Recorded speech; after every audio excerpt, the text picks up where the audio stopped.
আসসালামু আলাইকুম ম্যাডাম। ওয়ালাইকুম সালাম। কি সমস্যা?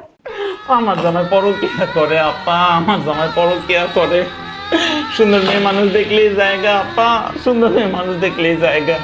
আমার গায়ের রংটা কালো, আমার মুখ ভর্তি মেস্তা আপা, অনেক কষ্টে আছি।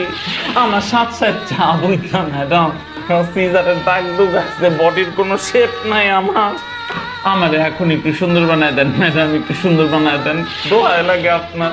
আসলে মহান সৃষ্টিকর্তা মেয়েদেরকে একটি বিশাল ক্ষমতা দিয়ে এই দুনিয়াতে পাঠিয়েছেন, আর তা হচ্ছে মা হওয়ার ক্ষমতা। গর্ভকালীন সময়ে বা তার পরবর্তী সময়ে কিন্তু আপনার স্কিন আর হেয়ার রিলেটেড মেয়েদের কিছু সমস্যা দেখা যায়।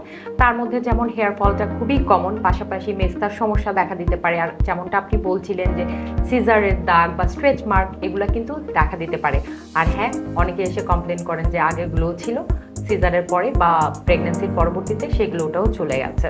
এমন ক্ষেত্রে আমি বলবো আসলে আপনাকে চেঞ্জ হওয়ার দরকার নেই, আপনার হাজবেন্ডের মাইন্ড চেঞ্জ করা জরুরি। নিজেকে কনফিডেন্ট দেখাতে বা নিজেকে সুন্দর দেখাতে যদি আপনি কোনো প্রসিডিউর করতে চান, সেক্ষেত্রে সেটা আমরা করে দেব। তার মধ্যে আমাদের ওয়েট রিডাকশনের যে প্যাকেজটি রয়েছে সেটি আপনি নিতে পারেন। আর স্ট্রেচ মার্ক, মেলাজমা বা হেয়ার ফলের যেই ট্রিটমেন্টগুলো সেগুলো আপনাকে আমরা গাইডলাইন দিয়ে দিচ্ছি।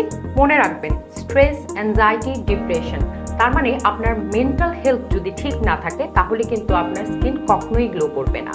তো সবার আগে আপনার নিজের মেন্টাল হেলথের দিকে খেয়াল রাখা উচিত।